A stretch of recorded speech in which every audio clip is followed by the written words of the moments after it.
tarnation. What have you got here? The hell is that? Oh, you know, this is one of them port and helix fuel pumps. Huh. Well, what exactly is one of these port and helix pumps? This is one of them high pressure fuel pumps off a diesel engine, actually. So what exactly is a port and helix pump? Well, it's a high pressure fuel pump for one of them there diesel engines, you know. Well, how's the fuel flow? Well, the fuel flows, you know, from the tank to your primary fuel filter.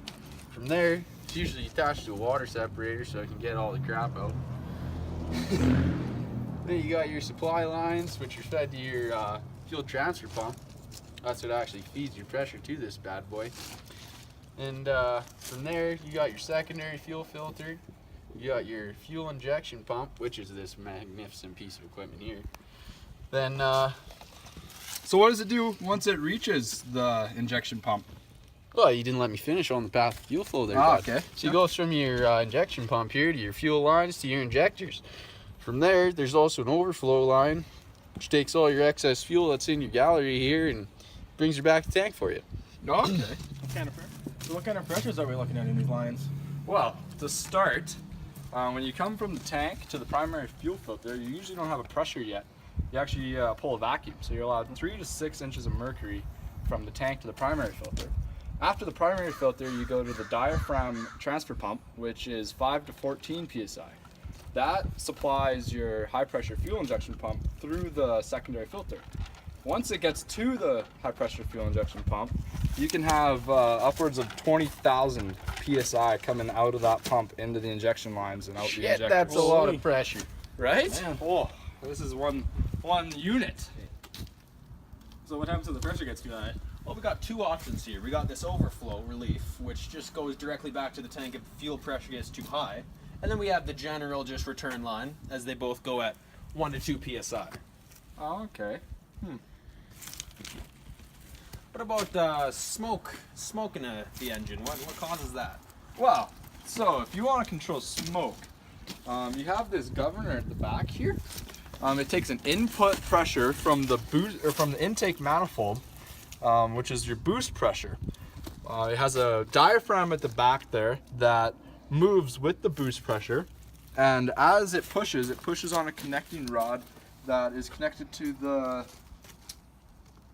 Control rack? control rack. This right here, the control rack. And that controls how much fuel the pump is actually putting into the injectors.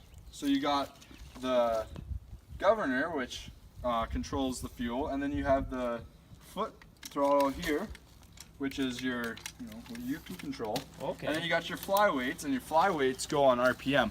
So as you get more RPM, they go farther out, and the weight gets more on the outside. Oh, would you look at that? So you said there's up to 20,000 psi that this pump puts out. What's the typical cracking pressure on one of these injectors? Well, the typical cracking pressure is usually around 4,000, but it can be anywhere from that 3 to 5,000 psi mark is what you would typically see.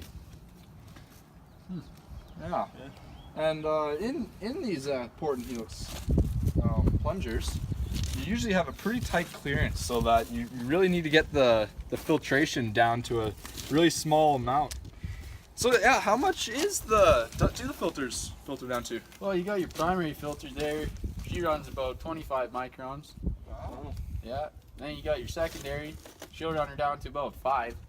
And then you got your edge, your screen type, which is it'll be right inside your injectors. Not really a piece of this here machinery, but Okay. And is that because the clearance is in that? the clearances in here get down to about 1-3 microns, and In so the they- barrel and the plunger? yeah, Ah. them be the parts that I'm talking about. And so then, yeah, it goes to that edge. Your screen filter brings you down to 1 micron, so that you're not blowing out your injector tips and screwing with other shit inside your engine, right? Ah, you don't wanna be washing out a cylinder. No, absolutely No. not. Start off, Dustin. So what's this tramp stuff I keep hearing about? No, is that Connor's sister you're talking about? Oh, Hey, shut up. Oh, sorry, man. So what is that tram stuff though? Well, I think it's a T for timing, R for rate, A for atomization, M for metering, and P for Penetration.